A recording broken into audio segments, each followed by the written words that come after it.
museum is the analogy of the extension of a young girl's mind, the brainchild of witty intelligence.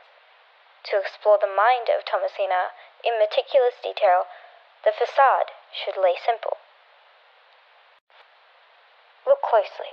There are no motifs, no ornament, and no decorations of sort, so there is no obvious complexity, derived from rudimentary geometrical forms. These are conventional blocks, with corners, faces, and edges, an ode to finding beauty in simplicity.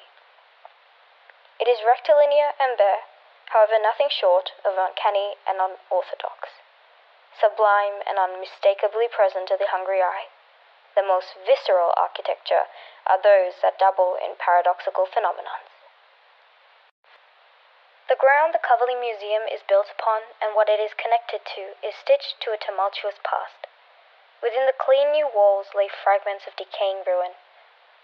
There is the transparent and the opaque, where natural meets man-made, death and decay, where art meets logic, and the past meets present. Ultimately, the structure and what it holds depicts the idea of connection, just as graphical geometry asks to plot significant points and connect them.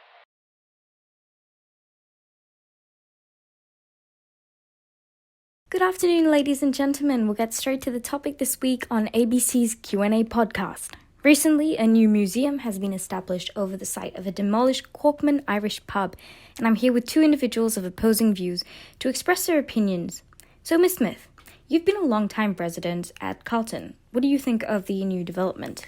Yes, thank you.